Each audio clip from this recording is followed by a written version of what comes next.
The day my daughter-in-law threw a glass of wine in my face at my granddaughter's christening was the day 31 years of biting my tongue finally came to an end, and I promise you, that silence had cost this family a lot more than any of them ever knew.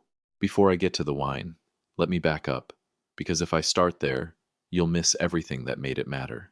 My name is Walter Grady. I'm 64 years old.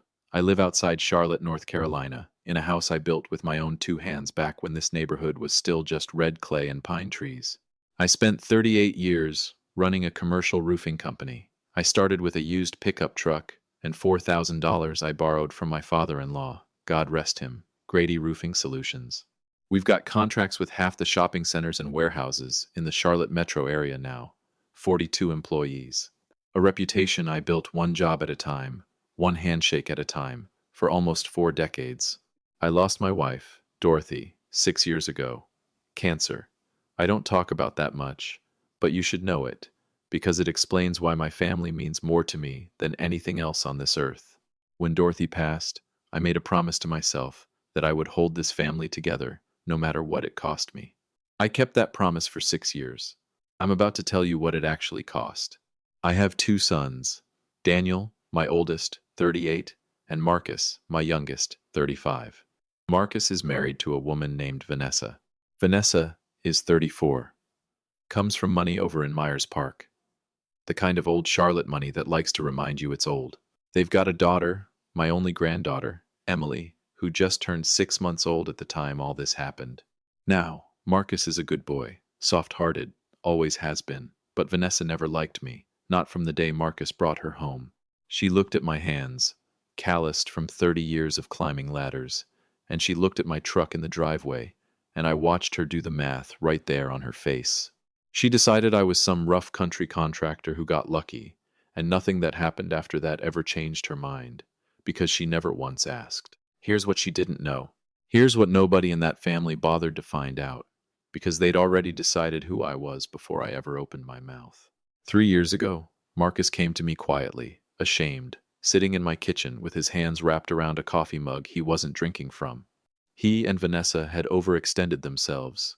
Big house, in a neighborhood they couldn't really afford, 2 car payments on vehicles they didn't need, and Vanessa's business, a boutique event planning company that sounded impressive at dinner parties and lost money every single month. They were 3 payments behind on the mortgage. Vanessa didn't know Marcus was coming to me. She thought her family's money would bail them out again, and it had, twice, until her father finally cut them off and told them to grow up. So, Marcus came to his old man instead. I didn't hesitate. He's my son. I told him, don't tell Vanessa where it's coming from. Tell her you got a small business loan. Tell her whatever you need to tell her. Just let me handle it, and let's keep the peace in this family.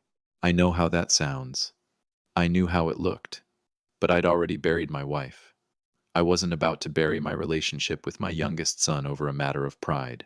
So every month, for 3 years, I wired money into an account. Marcus controlled. The mortgage. The car payments.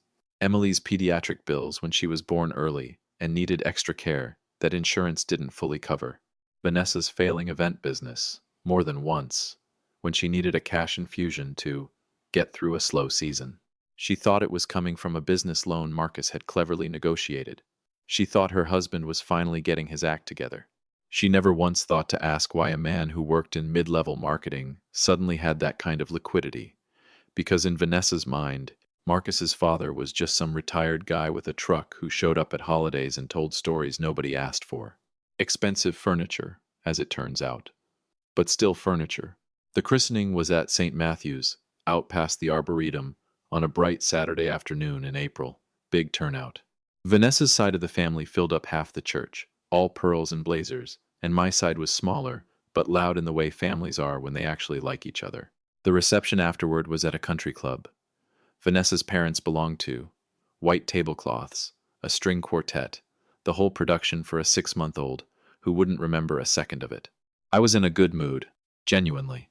I'd just closed a contract to re-roof 3 buildings for a distribution center out in Concord, biggest single job of the year for my company, and I was holding my granddaughter for the first time in weeks. Emily had my late wife's exact eyes, and every time I looked at that baby, I felt Dorothy standing right next to me. I had zero reason to expect anything but a good afternoon. I noticed my son Daniel first, moving fast across the reception hall toward me, and I knew before he even reached me that something was wrong.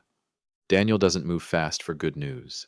"Dad," he said, low, "you need to come outside for a second." I handed Emily back to my sister and followed him out onto the patio, where Marcus was standing near the railing looking like a man who'd swallowed glass. His tie was loose, his face was gray. "What happened?" I asked. It took him a minute to get it out. Vanessa's father, a man named Richard Ashford, had cornered Marcus by the bar, half a scotch in, and feeling generous with his opinions, and told him, loud enough for a small crowd to hear, that he'd always known Marcus would never amount to anything without family money holding him up, and that it was a shame Emily would grow up with a father who still needed his daddy to pay his bills. Vanessa had been standing right there. She hadn't defended him. She'd laughed. I felt something shift in my chest. I want to be precise about what I felt, because it wasn't just anger. It was something colder and quieter than anger. It was the feeling of a man who has spent 3 years quietly holding his son's family together and is now watching his own son get humiliated for the poverty he doesn't actually have. I didn't say anything to Marcus except, "Stay out here a minute." Then I walked back inside. I found Richard Ashford by the bar, exactly where Marcus said he'd be, still holding court with 2 other men in blazers, laughing about something. I walked up, put a hand lightly on his shoulder so he'd turn and look at me instead of his audience, and I said, calm as anything, "Richard, a word." He turned, saw me, and I watched him do that same little calculation Vanessa always did. The contractor. The help. Dressed up for the occasion. "Walter," he said, with a smile that wanted me to thank him for using my name. "Great party, isn't it?" "My son works hard for his family," I said. "I'd appreciate it if you didn't say otherwise, especially not in front of a room full of people, at his daughter's christening." Richard's smile didn't move, but something behind his eyes did. "Walter, I was just having a laugh. No harm meant." "There was harm meant," I said. "I heard exactly what you said." That's when Vanessa appeared at her father's elbow, wineglass in hand, cheeks flushed from champagne and irritation. She'd clearly heard the tail end of it, and she stepped in front of her father like I was the one who needed handling. "Walter, seriously?" she said, voice sharp enough to turn heads at the nearest tables. "You're going to lecture my father at my daughter's christening?" "Your husband works hard," I said again, quieter now, because I could feel the room starting to notice. That's all I said. "My husband," Vanessa said, and her voice cracked up a notch, loud enough now that the string quartet actually stopped playing, "works hard at nothing. He can't even keep our mortgage current without somebody bailing him out every few months. So don't you dare stand here and act like this family owes you some kind of respect you haven't earned." The room had gone quiet enough that I could hear the ice settling in somebody's glass 3 tables over. "Vanessa," I said, "you don't know what you're talking about." And that's when she threw it. Not dramatically, not a wind-up like in the movies. Just a short, sharp flick of the wrist. And a full glass of red wine hit me square in the face and down the front of my good gray suit, the one I'd worn to my own wife's funeral 6 years earlier, because it was the nicest thing I owned. "You don't get to lecture my family," she said, voice shaking. "You broke down old man playing tough guy at a party he was only invited to because my husband felt sorry for you." The room was dead silent. Somewhere near the back, I heard a baby start to cry, and it took me a second to realize it wasn't Emily. I wiped my face with the cloth napkin someone pressed into my hand, and I looked at Vanessa for a long moment. "I want you to understand. I didn't yell. I didn't make a scene of my own. I've buried a wife. I've built a company from a used truck. A glass of wine in my face at 64 years old was not going to be the thing that broke me. I am giving you exactly 10 seconds, I said, my voice dead calm, to think very carefully about what you just said to me in front of your own daughter's guests." That's when Marcus came through the crowd, face white, and put himself gently between us. "Vanessa, what is wrong with you?" he said. And for the first time that whole afternoon, I heard something in my son's voice I hadn't heard in years. Backbone. Richard Ashford, sensing the temperature of the room, stepped in with the practiced smoothness of a man who'd smoothed over 100 family disasters at country club functions. All right, let's everybody take a breath. It's a christening, for God's sake. Walter, I think emotions are just running high. Let's not make this bigger than it is. I looked at Richard for a long moment. Somewhere behind us, the string quartet had picked back up, badly, like they were trying to paper over what had just happened with a little Vivaldi. Since we're all being honest today, I said quietly, let's talk about what a real family actually looks like. I turned to my sons. Daniel, Marcus, we're leaving. I looked at Marcus specifically. You and Emily are welcome at my house tonight, whenever you're ready. And with that, I walked out of that country club with wine still drying on my shirt. And I want you to know, because what happened over the next month, that's when everything Vanessa Ashford Grady thought she knew about her life started coming apart. Some people don't realize they've been living on borrowed grace until the grace runs out. And by then, the bill's already due. We drove home in silence, Daniel following behind me in his own car, and it wasn't an uncomfortable silence. It was the silence of a family that had just been hit by something and needed a minute before deciding what to do about it. I didn't say anything about what I was going to do. Not yet. I went home, changed out of that ruined suit, and made myself a cup of coffee I didn't drink. Then I went into my study, the one Dorothy used to call my thinking room, and I opened up my laptop. I want to be clear about something. What I did next wasn't rage. It wasn't a tantrum from an old man whose pride got hurt at a party. It was a decision made by a father who had just watched a woman humiliate his son in a room full of people, using poverty that woman herself had manufactured through the very money I'd been quietly wiring every month for 3 years. I pulled up the account. Every transfer, going back 36 months. The mortgage assistance, the car payments, the emergency infusions into Vanessa's event company, the pediatric bills. I looked at every single line item, and then I canceled the standing transfer. Just the one going forward. I wasn't going to blindside my son with the past, but the future stopped that night. Then I did something I hadn't done in 3 years. I called my accountant, a sharp woman named Patricia who'd handled my company's books since I started it, and I asked her to pull together a complete, itemized record of every dollar I'd sent Marcus and Vanessa's household over the past 3 years. Every transfer, every date, every stated purpose. I told her I wanted it done properly, with bank statements attached, because I had a feeling I was going to need it. The first week after the christening was quiet. No calls from Vanessa, no calls from Richard. Marcus called me twice, mostly just to check on me, to apologize for his wife, to ask if I was all right. I told him I was fine. I coached my grandson's Little League team on Saturday morning like I always do, went to church on Sunday, smoked a pork shoulder in the backyard for 6 hours, and didn't think about Vanessa Ashford once. It was the second week when the dominoes started falling. Marcus told me later that the mortgage payment bounced, then the car payment, then Vanessa's business account, the one that had been quietly propped up by my money for over a year, started missing vendor payments, and 2 of her event contracts fell through because she couldn't pay deposits to caterers and florists. Vanessa apparently assumed, at first, that Marcus had simply forgotten a payment, or that there'd been a bank error. It was Marcus who finally had to tell her the truth, sitting at their own kitchen table, that there had never been a business loan, that every dollar keeping their household afloat for 3 years had come from his father, and that his father had just turned off the tap. Marcus told me she didn't speak to him for 2 days after that. On a Tuesday, about 3 weeks after the christening, Marcus came by my house alone, without Emily, and sat at my kitchen table looking like a man carrying something heavy. She knows everything now, he said, about the money, about all of it. How'd she take it? Marcus was quiet for a second. She asked me why I let my father humiliate her by making her think it was us succeeding, when really we were just living off you the whole time. I felt my jaw tighten. That's what she took from this? That's not all, Marcus said. She also said. He stopped, looked down at his hands. She said maybe it's time we thought about whether we even want you in Emily's life, given how you handled things at the christening. I sat with that for a moment.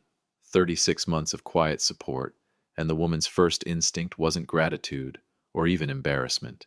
It was to threaten access to my granddaughter. And what did you say to that? I asked. Marcus looked up at me, and for the first time in this whole ordeal, I saw something steady in his face. I told her that if she ever said something like that again, she'd be the one leaving that house, not you. I want you to understand. That's the moment I knew my son was going to be all right.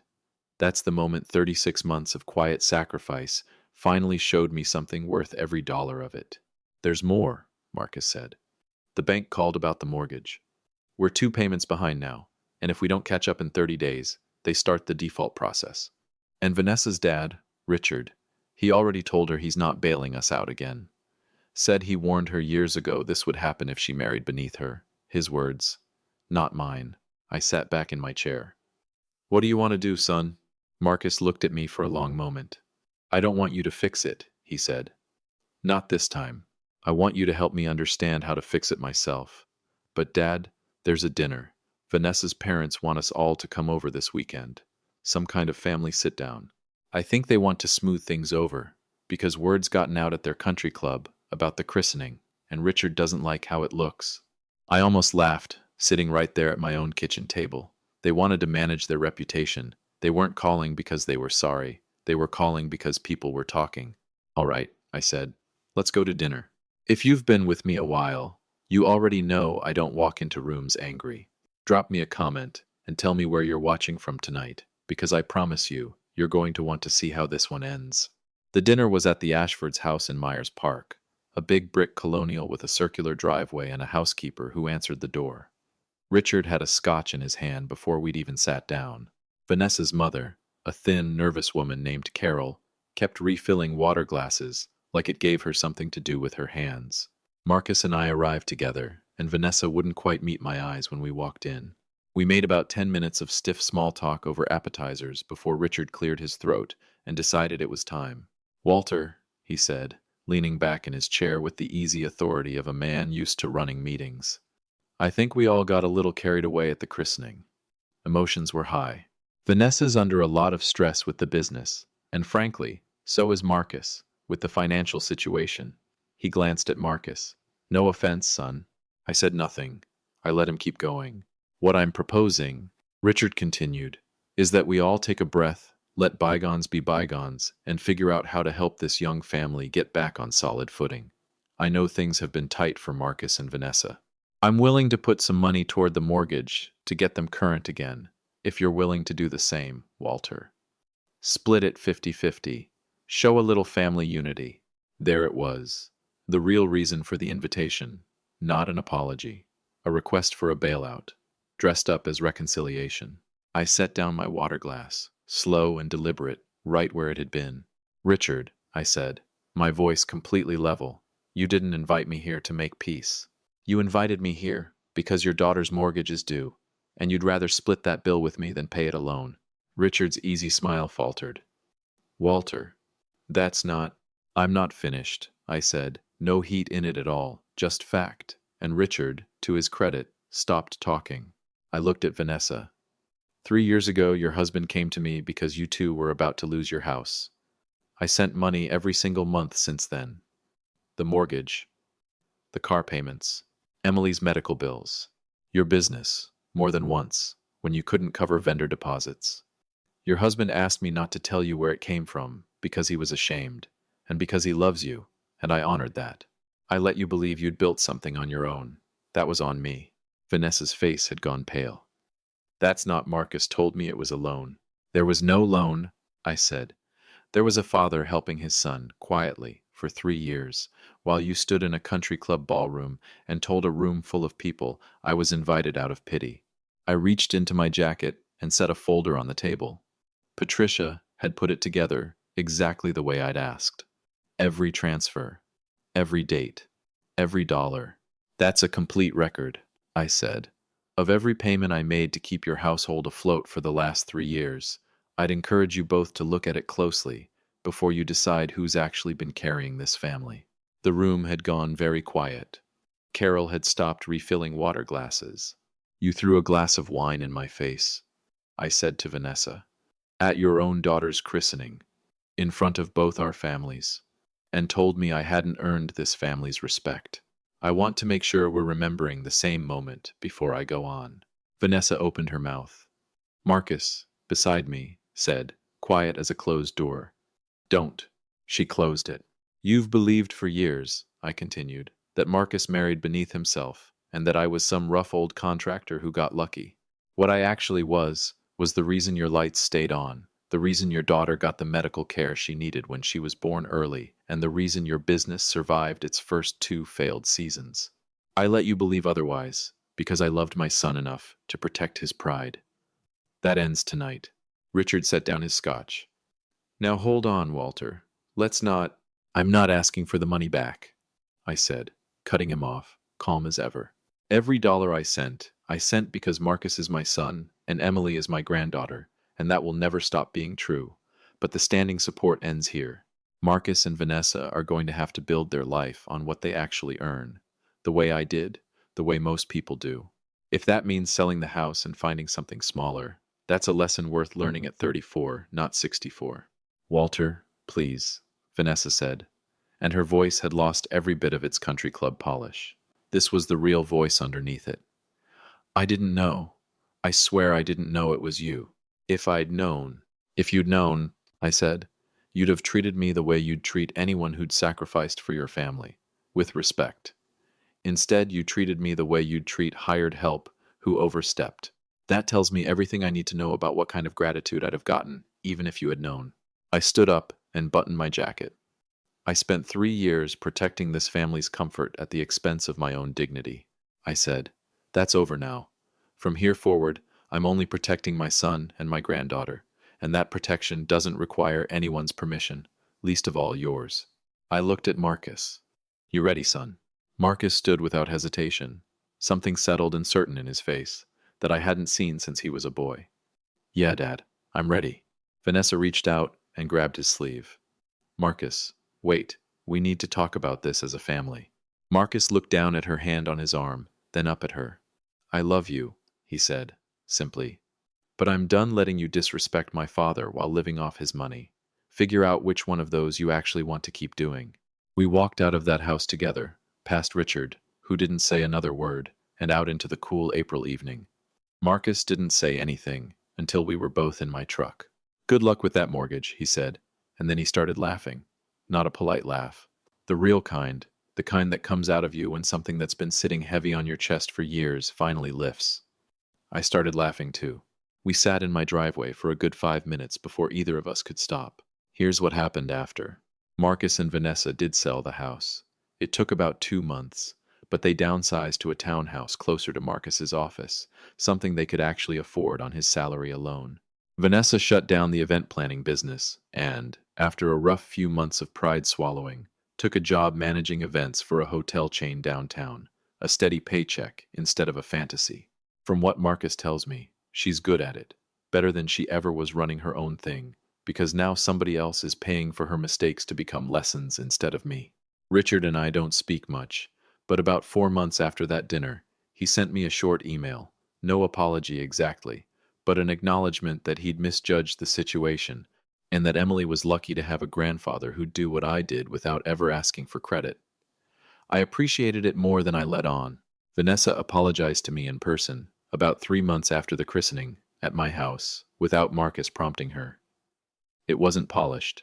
It wasn't performed. She stood in my kitchen and cried and told me she'd spent years assuming things about me she'd never bothered to check, and that she was ashamed of who she'd been at that party. I believe she meant it. People can surprise you if you give the consequences enough time to do their work. I didn't gloat, not once. Not to my sister, not to Daniel, not to anyone at church who'd heard some version of what happened through the grapevine. This was never about breaking Vanessa. It was about making sure my family never again mistook my quiet generosity for weakness. Marcus asked me one evening, a few months later, while we were sitting on my back porch watching Emily try to catch fireflies in the yard, whether I regretted keeping the money a secret for so long.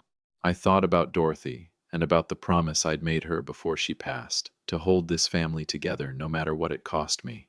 No, I told him. I'd do it again tomorrow. But I'll tell you what I've learned, son. Holding a family together doesn't mean staying quiet while somebody in it disrespects you. Sometimes the truest way to protect the people you love is to finally stop protecting the ones who don't deserve it. Emily caught a firefly in her little hands right about then, and came running up onto the porch to show me, glowing right there between her fingers. I picked her up, and she had her grandmother's exact eyes, looking right at me.